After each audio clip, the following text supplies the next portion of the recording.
ada beberapa peristiwa besar yang berlaku di dalam sejarah kehidupan Nabi sallallahu alaihi wasallam. Yang pertama, 17 Ramadan adalah salah satu daripada pendapat yang masyhur berlakunya nuzul Al-Quran. Maksudnya penurunan Al-Quran itu berlaku pada tanggal 17 Ramadan. Walau bagaimanapun, pendapat yang mengatakan turunnya 17 Ramadan itu adalah satu daripada beberapa pendapat yang lain. Kalau kita lihat di dalam buku-buku yang membincangkan tentang ulumul Quran, ilmu-ilmu yang berkaitan dengan Al-Quran, ada beberapa pandangan ataupun pandangan dan pendapat yang menyebut tentang tarikh turunnya Al-Quran. Salah satunya 17 itulah. Ada juga yang berpandangan 21. Ada juga yang berpandangan 24 Ramadan. Pandangan-pandangan ini berlaku kerana tidak ada suatu hadis yang jelaslah yang menyebut tentang turunnya Al-Quran. Walau bagaimanapun, Al-Quran itu memang turunlah.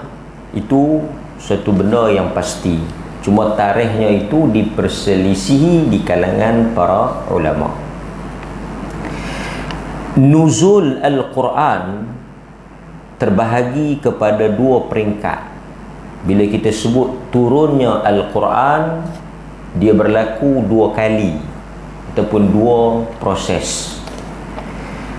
Peringkat yang pertama, nuzul Al-Quran turun ataupun Al-Quran itu turun daripada sisi Allah di Lauh Mahfuz ke langit dunia di Baitul Izzah secara jumlatan wahidah, secara sekaligus lengkap. Ini peringkat yang pertama. Dan inilah yang dikatakan ia berlaku pada malam Al-Qadar.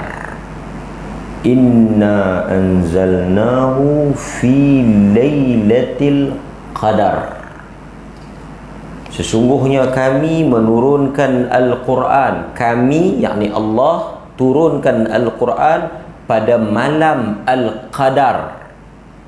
Dikatakan mengikut pendapat dan pandangan Ibn Abbas, kejadian itu berlaku pada malam Al-Qadar.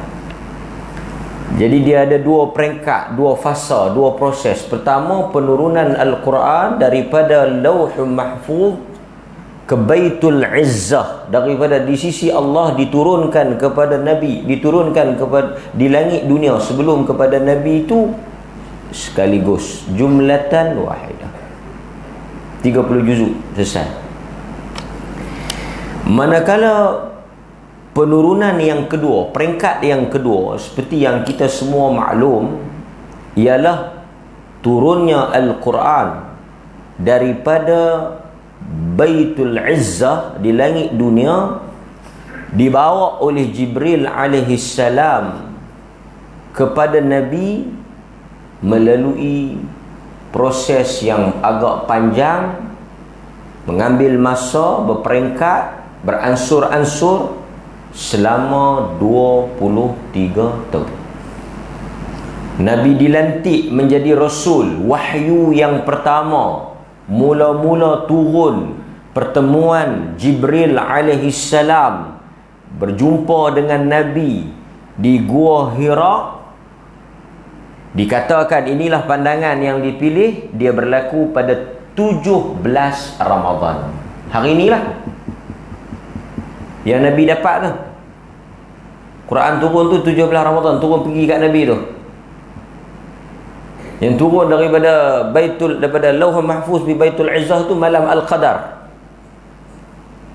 Daripada Baitul Izzah pergi kepada Nabi itu berlaku pada 17 Ramadan. Hari ini.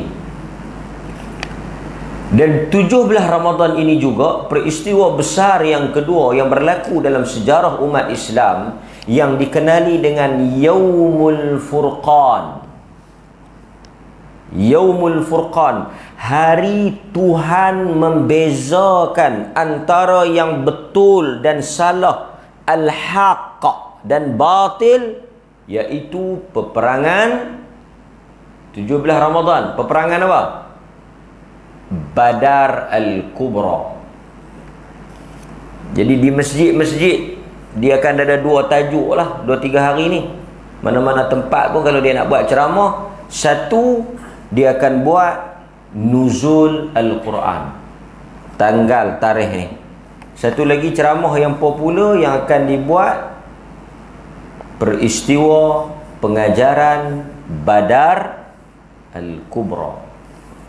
Jadi ceramah tajuk Perang Badar satu, ceramah tajuk Nuzul Quran. Kerana disebut bahawa turunnya Al-Quran itu 17 Ramadan, dan 17 Ramadan ini berlakunya peperangan Badar. Peperangan Badar ni dia berlaku di dalam bulan Ramadan. Peperangan yang pertama di dalam Islam. Jadi sahabat-sahabat yang pergi perang Badar ni mereka dikenali sebagai Ahlul Badar. Ahli Badar ni hebatlah. Sesiapa sahaja yang dalam ranking di kalangan sahabat tu, kedudukan para sahabah tu, nombor satu sahabat yang paling afdal, sahabat yang paling tinggi, sahabat yang paling besar, sesiapa yang menyertai perang Badar. Siapa yang namanya tersenarai sebagai Al-Badri, Ahlul Badar, orang yang pergi perang Badar, dia berada pada kedudukan yang pertama. Ini peristiwa besarlah peperangan Badar ni, kan? Baik. Jadi kita jelas bahawa Al-Quran itu pertama dia turun dari Lauh Mahfuz ke Baitul Izzah di langit dunia sekaligus pada malam Al-Qadar. Kemudian dibawa daripada Baitul Izzah di langit dunia diturunkan kepada Nabi, mengambil masa beransur-ansur, berperingkat selama 23 tahun. 40 tahun dilantik jadi Rasul, duduk di Mekah 13 tahun. Sebelum tu duduk di Mekah jugalah 40 tahun lah. 40 tahun dilantik jadi Rasul, tinggal di Mekah 13 tahun. Maksudnya Nabi keluar daripada Mekah ketika berusia 53 tahun. Kemudian tinggal di Madinah, menetap di Madinah, meninggal dan wafat di Madinah, dikebumikan di Madinah 10 tahun. Jadi total umur Nabi betul lah seperti yang Nabi sendiri sebut 63. Jadi 53 di Mekah, 10 tahun di Madinah, 23 tahun menjadi Rasul. Jadi Quran turun sepanjang masa itu 23 tahun. Baik. Pandangan yang menyebut 17 Ramadan ini ialah pandangan yang masyhur, disebut oleh ahli-ahli sejarah. Walau bagaimanapun pandangan ini bukanlah satu-satunya pendapat yang dipilih ataupun yang putus di dalam tarikh penurunan Al-Quran.